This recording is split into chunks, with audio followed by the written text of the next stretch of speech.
Hello everyone, welcome to ಐಜಿಸ್ cooking channel. ಈ ಒಂದು ವಿಡಿಯೋದಲ್ಲಿ ನಾವು ಧನಿಯಾ ಪೌಡರನ್ನು ಮನೆಯಲ್ಲಿ ಯಾವ ರೀತಿಯಾಗಿ ಮಾಡ್ಕೊಳ್ಳೋದು ಅಂತ ನಾನು ಪರ್ಫೆಕ್ಟ್ ಆದಂತಹ ಅಳತೆಯಲ್ಲಿ ಪರ್ಫೆಕ್ಟ್ ಆದ ವಿಧಾನದಲ್ಲಿ ತೋರಿಸ್ಕೊಡ್ತಾ ಇದ್ದೀನಿ. ನೋಡಿ, ತುಂಬ ಚೆನ್ನಾಗಿ ಬಂದಿತ್ತು. ಖಂಡಿತ ನೀವು ಮನೆಯಲ್ಲೇ ಈ ಒಂದು ಧನಿಯಾ ಪೌಡರನ್ನು ಮಾಡಿಟ್ಕೊಳ್ಳಿ.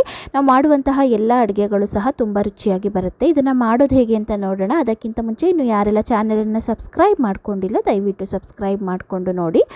ಗ್ಯಾಸ್ ಮೇಲೆ ನೋಡಿ ಈ ರೀತಿ ಪ್ಯಾನ್ನ ಇಟ್ಕೊಂಡಿದ್ದೀನಿ. ಇದು ಪ್ಯಾನ್ ಒಂದು ಸ್ವಲ್ಪ ಬಿಸಿ ಆಗಬೇಕು. ನಂತರ ಇದಕ್ಕೆ ಸ್ವಲ್ಪನೇ ಈ ರೀತಿ ತೊಗೊಂಡಿರುವಂತಹ ಧನಿಯಾ ಕಾಳನ್ನು ತೊಗೊಂಡು ಹುರಿತಾ ಹೋಗಬೇಕಾಗತ್ತೆ.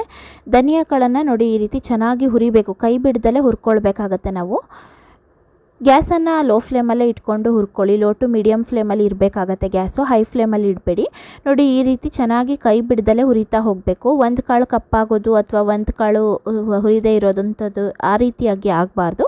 ಇದು ಪರ್ಫೆಕ್ಟಾಗಿ ಬರಬೇಕು. ನೋಡಿ ಈ ರೀತಿ ನಾನು ಕೈ ಬಿಡದೆ ಹುರಿದು ತೊಗೊಂಡಿದ್ದೀನಿ. ಇದನ್ನು ಈ ರೀತಿ ನಾವು ಓಡಿದ್ರೆ ಅದು ಪಟ್ ಅನ್ನಬೇಕು. ಅಲ್ಲಿ ತನಕ ನಾವು ಇದನ್ನು ಚೆನ್ನಾಗಿ ರೋಸ್ಟ್ ಮಾಡ್ಕೊಳ್ತಾ ಹೋಗಬೇಕು. ಈ ರೀತಿ ಡ್ರೈ ಆಗಿ ಹುರಿಯೋ ಅಂಥದ್ದು. ನೋಡಿ ಇದೀಗ ಆಗಿದೆ. ನಂತರ ಅದೇ ಪ್ಯಾನಿಗೆ ಮತ್ತೆ ಉಳಿದಿರೋಂಥದ್ದನ್ನು ಹಾಕ್ಕೊಳ್ತಾ ಇದ್ದೀನಿ. ಇದೇ ರೀತಿಯಲ್ಲಿ ಮಾಡಿ ತೊಗೊಳ್ತಾ ಇದ್ದೀನಿ. ನೋಡಿ ನಾನಿಲ್ಲಿ 1 kg ಧನಿಯಾ ಕಾಳನ್ನು ಹುರಿದು ತೊಗೊಳ್ತಾ ಇದ್ದೀನಿ. ನೋಡಿ ಇದೇ ರೀತಿಯಲ್ಲಿ ಕೈ ಬಿಡದೆ ಇದನ್ನು ಸಹ ಹುರಿತಾ ಇದ್ದೀನಿ. ನೋಡಿ ಪಟ್ ಅನ್ನಬೇಕು. ಈ ರೀತಿ ನಾವು ಹೆಚ್ಚಿದ್ರೆ ಕಾಳು ಅಲ್ಲಿ ತನಕ ನಾವು ಇದನ್ನು ಹುರಿಬೇಕಾಗತ್ತೆ. ಇದನ್ನು ನಾವು ಲೋ ಟು ಮೀಡಿಯಮ್ ಫ್ಲೇಮ್ ಅಂದಾಜಲ್ಲಿ ಇಟ್ಕೊಂಡು ಹುರಿಬೇಕು. ನೋಡಿ ಹೈ ಫ್ಲೇಮಲ್ಲಿ ಹುರಿಬೇಡಿ. ನೋಡಿ ಈ ರೀತಿ ನಾನು ಹುರಿದು ತೊಗೊಂಡಿದ್ದೀನಿ. ಎಲ್ಲೂ ಕಪ್ಪಾಗಿಲ್ಲ ಕಾಳುಗಳು, ತುಂಬ ಚೆನ್ನಾಗಿ ಹುರಿದು ತೊಗೊಂಡಿದ್ದೀನಿ. ಈ ರೀತಿಯಲ್ಲಿ ನೀವು ಸಹ ಹುರಿದು ತೊಗೊಳ್ಳಿ ಗರಿಗರಿಯಾಗಿ. ಆವಾಗ ನಾವು ಮಾಡಿಸುವಂತಹ ಧನಿಯಾ ಪೌಡರು ಸಹ ಚೆನ್ನಾಗಿ ಬರುತ್ತೆ. ನೋಡಿ ಈಗ ಅದೇ ಬಾಣಲೆಗೆ ನಾನು ಉದ್ದಿನ ಕಾಳನ್ನು ಹಾಕ್ಕೊಂಡಿದ್ದೀನಿ. ಒಂದು ಅರ್ಧ ಬೌಲಷ್ಟು, ಎಲ್ಲ ಒಂದು 100 ಗ್ರಾಮಷ್ಟು ತೊಗೊಳ್ಳಿ ಸಾಕು. ಈ ಉದ್ದಿನ ಕಾಳನ್ನು ಸಹ ನಾವು ಚೆನ್ನಾಗಿ ಹುರಿಬೇಕಾಗತ್ತೆ. ಕೈ ಬಿಡದಲ್ಲೇ ಹುರಿದು ತೊಗೊಳ್ಬೇಕು. ಇದನ್ನು ಕಪ್ಪಾಗಲಿಕ್ಕೆ ಬಿಡಬಾರ್ದು. ನೋಡಿ ಈ ರೀತಿ ಹುರಿದು ತೊಗೊಳ್ತಾ ಇದ್ದೀನಿ. ಜಾಸ್ತಿ ಪ್ರಮಾಣದಲ್ಲಿ ಕಾಳು ಬೇಳೆಗಳನ್ನ ತೊಗೊಳ್ಬೇಡಿ, ಯಾಕಂದರೆ ಧನಿಯಾ ಕಾಳದ್ದು ಏನಿರುತ್ತೆ ಅದಕ್ಕಿಂತ ಕ್ವಾಂಟಿಟಿ ಕಡಿಮೆನೇ ಇರಬೇಕಾಗತ್ತೆ. ನಾವೆಲ್ಲ ಕಾಳುಗಳನ್ನು ಮಿಕ್ಸ್ ಮಾಡಿಕೊಂಡಾಗ ಆಗ ಮಾತ್ರ ಒರಿಜಿನಲ್ ಫ್ಲೇವರು ಬರೋಕ್ಕೆ ಸಾಧ್ಯ ಧನಿಯಾ ಕಾಳ್ದು. ನೋಡಿ ಅದು ಹುರಿದಾದ ನಂತರ ಹೆಸರು ಕಾಳು ತೊಗೊಂಡಿದ್ದೀನಿ. ಹೆಸರು ಕಾಳನ್ನ ಸಹ ಕೈ ಬಿಡದಲ್ಲೇ ಹುರಿಬೇಕು. ನೋಡಿ ಈ ರೀತಿ ಹುರಿತಾ ಇದ್ದೀನಿ. ಇದು ಸ್ವಲ್ಪ ಕೆಂಪಣ್ಣಕ್ಕೆ ತಿರುಗಬೇಕು, ಅಲ್ಲಿ ತನಕ ಕೈ ಬಿಡದೆ ಹುರಿರಿ. ಹಾಗೆಯೇ ಮೀಡಿಯಮ್ ಫ್ಲೇಮಲ್ಲೇ ಇಟ್ಕೊಂಡು ಗ್ಯಾಸನ್ನು ಇದೆಲ್ಲದನ್ನು ಸಹ ಹುರಿತಾ ಹೋಗಿ. ನೋಡಿ ಕಡಲೆ ಕಾಳನ್ನು ತೊಗೊಂಡಿದ್ದೀನಿ. ಇದನ್ನು ಸಹ ಅದೇ ರೀತಿಯಲ್ಲಿ ಹುರಿತಾ ಇದ್ದೀನಿ. ತುಂಬ ಈಸಿಯಾಗಿ ನಾವು ಮನೆಯಲ್ಲೇ ಧನಿಯಾ ಪೌಡರನ್ನು ಮಾಡಿಸ್ಕೊಳ್ಬಹುದು ಫ್ರೆಂಡ್ಸ್. ಈ ರೀತಿ ಎಲ್ಲ ಹುರಿದಿಟ್ಕೊಂಡು ನಿಮಗೆ ಟೈಮ್ ಇದ್ದಾಗ ಯಾವಾಗಾದರೂ ಒಂದು ಅರ್ಧ ಮುಕ್ಕಾಲು ಗಂಟೆಯಲ್ಲಿ ಈ ರೀತಿ ಮಾಡಿ ತೊಗೊಳ್ಬಹುದು. ಖಂಡಿತವಾಗ್ಲೂ ಸಹ ಮನೆಗೆ ಧನಿಯಾ ಕಾಳನ್ನ ತಂದಿಟ್ಕೊಂಡು ಈ ರೀತಿ ಮಾಡ್ಕೊಳ್ಳಿ. ಹಾಗೆಯೇ ನೋಡಿ ಮೆಂತ್ಯನ ಸಹ ಹಾಕ್ಕೊಂಡು ಹುರಿತಾ ಇದ್ದೀನಿ ಚೆನ್ನಾಗಿ. ಇದನ್ನೆಲ್ಲ ಬೇಗ ಹುರಿಬಹುದು. ಕೈ ಬಿಡದಲ್ಲೇ ಬೇಗ ಹುರಿದು ತೊಗೊಳ್ಳಿ. ಇದು ಕಪ್ಪಾಗೋಕ್ಕೆ ಮುಂಚೆನೇ ಇಳಿಸ್ಬೇಕಾಗತ್ತೆ. ಕಪ್ಪಾದರೆ ಇದು ಟೇಸ್ಟ್ ಬರೋದಿಲ್ಲ. ಹಾಗಾಗಿ ನೋಡಿ ಈ ಕಲರ್ ಬಂದಿದೆ, ತೆಗೆಯೋಣ. ಈಗ ಜೀರಿಗೆ ತೊಗೊಂಡಿದ್ದೀನಿ. ಜೀರಿಗೆನ ಸಹ ಬೇಗ ಪಟಪಟ ಅನ್ನತ್ತೆ. ಈ ರೀತಿ ಕೈ ಆಡಿಸ್ತಾನೆ ಇರಿ. 1 ನಿಮಿಷದಲ್ಲಿ ಇದು ಚೆನ್ನಾಗಿ ಫ್ರೈ ಆಗಿಬಿಡುತ್ತೆ. ಇದನ್ನು ಪಟಪಟ ಅನ್ನಲಿಕ್ಕೆ ಸ್ಟಾರ್ಟ್ ಆಗುತ್ತೆ. ತೆಗೆದುಬಿಡೋಣ. ಹಾಗೆಯೇ ಸಾಸಿವೆನ ಸಹ ಹುರಿದು ತೊಗೊಳ್ತಾ ಇದ್ದೀನಿ. ಸಾಸಿವೆನೂ ಬೇಗ ಪಟಪಟ ಅನ್ನತ್ತೆ. ಇದು ಡ್ರೈ ರೋಸ್ಟ್ ಮಾಡ್ತಿರೋದ್ರಿಂದ ಇದನ್ನು ಸಹ ತೆಗೆದು ತೊಗೊಳ್ಳೋಣ. ಈಗ ಇದಕ್ಕೆ ಕಡಲೆಬೇಳೆಯನ್ನು ಹಾಕ್ಕೊಳ್ತಾ ಇದ್ದೀನಿ. ನೋಡಿ ಕಡಲೆಬೇಳೆಯನ್ನು ಸಹ ಕೈ ಬಿಡದಲ್ಲೇ ಸ್ವಲ್ಪ ಕೆಂಪು ಬಣ್ಣಕ್ಕೆ ತಿರುಗೋ ತನಕ ಈ ರೀತಿ ಹುರಿತಾನೆ ಇರಬೇಕು. ಎಲ್ಲ ಕಾಳು ಬೇಳೆಗಳನ್ನು ಸೇರಿಸಿ ಮಾಡ್ಕೊಳ್ಳೋದ್ರಿಂದ ಧನಿಯಾ ಪೌಡರು ತುಂಬ ಟೇಸ್ಟಿಯಾಗಿ ಬಂದಿರುತ್ತೆ. ನಾವು ಮಾಡೋ ಅಡುಗೆನೂ ಸಹ ತುಂಬಾ ಚೆನ್ನಾಗಿರುತ್ತೆ. ಹೊರಗಡೆಯಿಂದ ತಂದು ನಾವು ಧನಿಯಾ ಪೌಡರನ್ನು ಯೂಸ್ ಮಾಡೋಕ್ಕಿಂತ ಮನೆಯಲ್ಲೇ ಈ ರೀತಿ ಮಾಡಿಟ್ಕೊಳ್ಳಿ. ನೋಡಿ ಇದು ಸಹ ಆಗಿದೆ. ಇದನ್ನು ಸಹ ಈಗ ಆರಿಸಿ ನಾವು ಇದನ್ನು ಪೌಡರಿಗೆ ಕೊಡಬೇಕಾಗತ್ತೆ.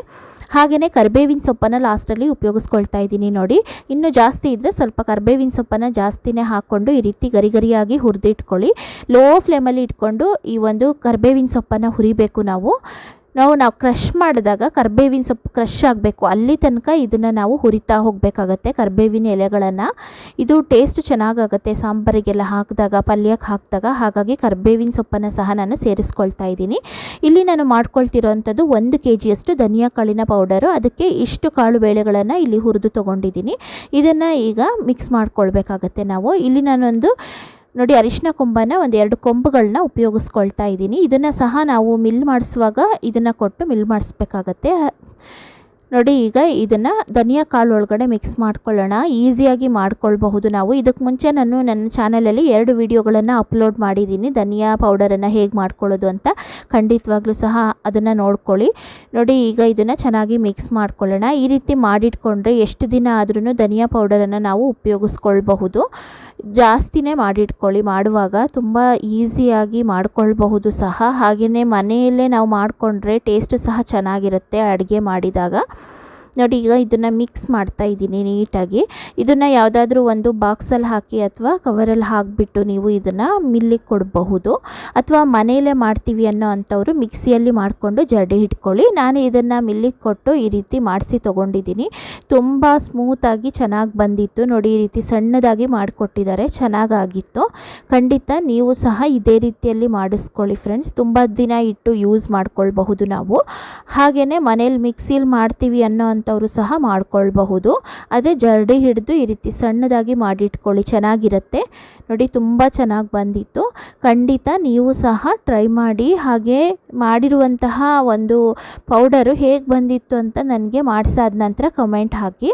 ಹಾಗೆಯೇ ವಿಡಿಯೋ ಇಷ್ಟ ಆಗಿದ್ದರೆ ವಿಡಿಯೋವನ್ನು ಲೈಕ್ ಮಾಡಿ, ತಪ್ಪದೇ ಚಾನಲನ್ನು ಸಬ್ಸ್ಕ್ರೈಬ್ ಮಾಡಿಕೊಂಡು ಫ್ರೆಂಡ್ಸ್ಗಳಿಗೆ ವಿಡಿಯೋನ ಶೇರ್ ಮಾಡಿ. Thank you.